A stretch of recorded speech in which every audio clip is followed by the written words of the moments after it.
ہم اتنی افضل قوم ہیں دنیا سے، ہم سید لوگ ہیں، ہم میں اللہ تعالیٰ نے نبی بھیجنا تھا، ان عربوں میں کیوں اللہ نے بھیج دیا؟ تو اللہ تعالیٰ فرماتا ہے کہ اللہ دینا آتیناہم الکتاب، کہ یہ وہ لوگ ہیں کہ جن کو اللہ تعالیٰ نے کتاب عطا فرمائی تھی توریت کی صورت میں، انجیل کی صورت میں،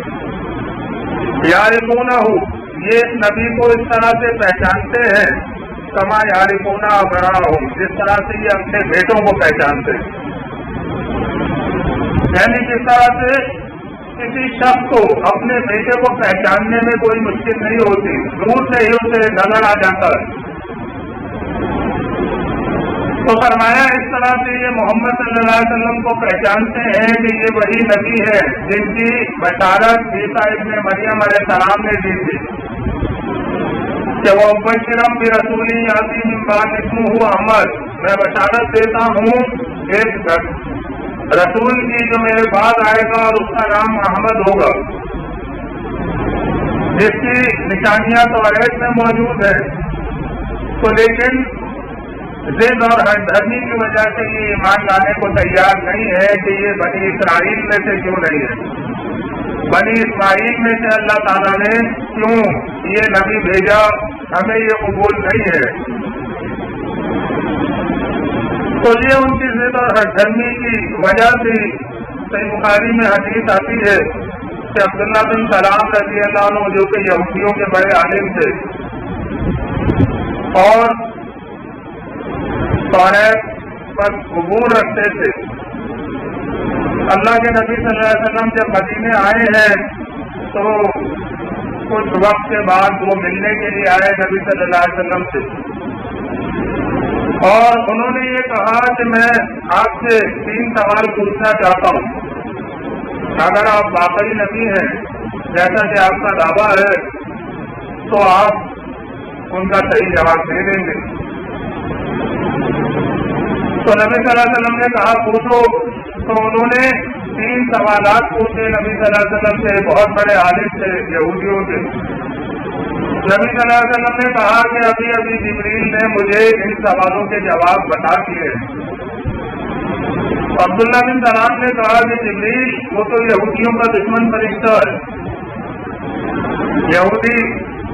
ان کا یہ خیال تھا کہ ہمارے اوپر جتنے عذاب اور جتنی بربادیاں آئی ہیں جبریل اس کا ذمہ دار ہے، نعوذ باللہ، اپنی بدعمالیوں اور اپنی بدعقیدگیوں کا جائزہ لینے کے لیے وہ تیار نہ تھے۔ تو نبی صلی اللہ علیہ وسلم نے فرمایا کہ جبریل علیہ السلام اللہ کے فرشتے ہیں، اور اللہ تعالیٰ یہ کہتا ہے کہ من کان عدوا لجبریل فإنہ نزلہ علی قلبک بإذن اللہ، اے نبی آپ یہ کہہ دیں کہ جو کوئی جبریل علیہ السلام کا دشمن ہے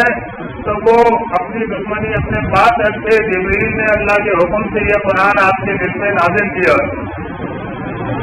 قل من کان عدوا لجبریل ومیکال، کہ من کان عدوا للہ وملائکتہ وجبریل ومیکال فإن اللہ عدو للکافرین، تو اللہ تعالیٰ ایسے کافروں کا دشمن ہے کہ جو فرشتوں کا جبریل اور میکائیل کا دشمن یا ان کا مخالف۔ تو بہرحال نبی صلی اللہ علیہ وسلم نے ان کو جب یہ تینوں سوال کے جواب دے دیے ان کے، تو انہوں نے اسی وقت کلمہ پڑھا، اشہد ان لا الہ الا اللہ واشہد ان محمدا عبدہ ورسولہ، مسلمان ہو گئے۔ انہوں نے کہا کہ واقعی آپ سچے نبی ہیں، کیونکہ نبی کے علاوہ ان سوالوں کے جواب کوئی نہیں دے سکتا۔ سب لوگ جانتے تھے کہ محمد صلی اللہ علیہ وسلم لکھنا پڑھنا نہیں جانتے،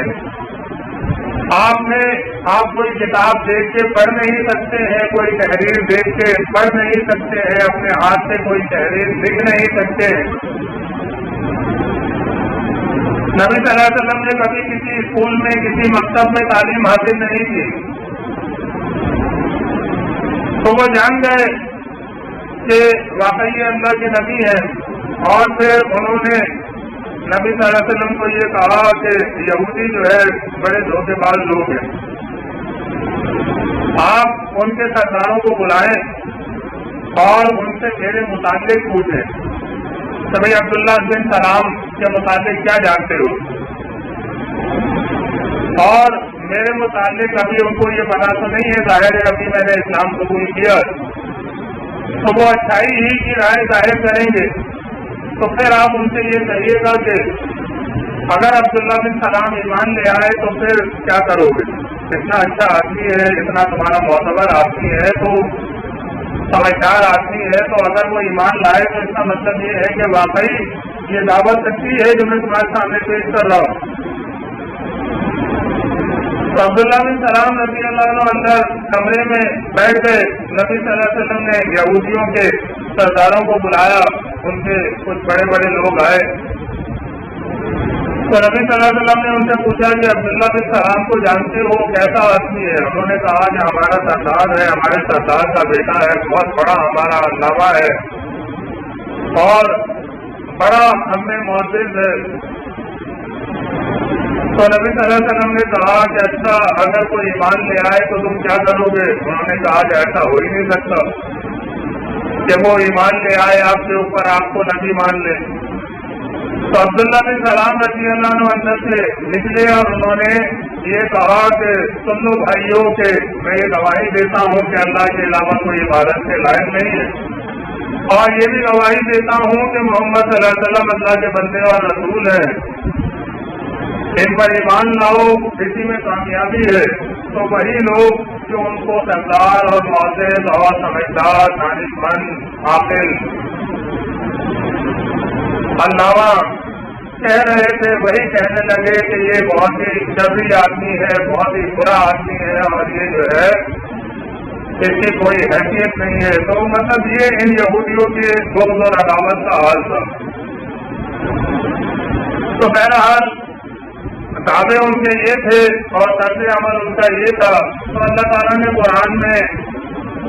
جو صورتیں نازل فرمائی مدینے میں، ان میں خاص طور سے بنی اسرائیل کی تاریخ کے کئی واقعات بیان فرمائے، جن میں اللہ تعالیٰ نے یہ بتایا کہ یہ وہ لوگ ہیں کہ جو انبیاء علیہ السلام کو تنگ کرتے رہے ہیں، ستاتے رہے ہیں، حتیٰ کہ بعض انبیاء کو انہوں نے قتل تک کیا۔ اللہ تعالیٰ کے ان کے اوپر بہت سارے احسانات رہے، لیکن یہ ہمیشہ ناشکری اور اللہ تعالیٰ سے بغاوت کے رویے کے اوپر جمے رہے۔ تو انہوں نے اپنے طرز عمل سے یہ ثابت کر دیا کہ اللہ تعالیٰ نے جو ان کو یہ منصب دیا ہے دنیا کی رہنمائی کا، دنیا کی امامت کا، تو یہ اس کے لیے اپنے آپ کو نااہل ثابت کر چکے۔ اب یہ اس منصب کے لیے کیونکہ ڈسکوالیفائی ہو گئے، نااہل ہو گئے، تو اللہ تعالیٰ نے اب یہ عربوں کو یہ ذمہ داری دی ہے، اس قوم کو اب اللہ تعالیٰ نے فضیلت دی ہے کہ یہ اٹھیں اور دنیا میں حق کے گواہ بنے، اللہ کے دین کے اوپر عمل پیرا ہونے والے اور اللہ کے دین کو نافذ کرنے والے بنے۔ تو چونکہ اللہ تعالیٰ کسی کا محتاج نہیں ہے، اگر کوئی اللہ کے دین کا کام نہیں کرے گا تو اس کا یہ مطلب نہیں ہے کہ اللہ کا کام رک جائے گا، اللہ تعالیٰ کسی سے بھی کام لے لے گا۔ تمام مخلوقات کا خالق ایک اللہ ہے، تمام انسان اللہ ہی نے بنائے ہیں، چاہے وہ بنی اسرائیل ہو، بنی اسماعیل ہوں، حبشہ کے رہنے والے ہوں یا شام کے رہنے والے ہوں، یورپ کے رہنے والے ہوں یا ایشیا کے رہنے والے ہوں، سب کا خالق ایک اللہ ہے، اور سارے کے سارے انسانوں کا شجرہ نسب جا کر آدم علیہ السلام ہی سے ملتا ہے۔ تو حسب نسب کی بنا پر، قوم قبیلے کی بنا پر، رنگ و نسل کی بنا پر، زبان کی بنا پر، برادری کی بنا پر فضیلت اور برتری کا اسلام میں کوئی تصور نہیں ہے۔ اللہ تعالیٰ نے فرمایا ہے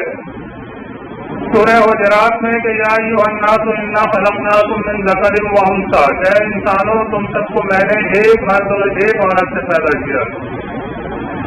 ثم جعلناکم شعوبا وقبائل لتعارفوا، اور پھر تمہیں قبیلوں میں، خاندانوں میں اللہ نے تقسیم کر دیا تاکہ تم ایک دوسرے کو پہچانو۔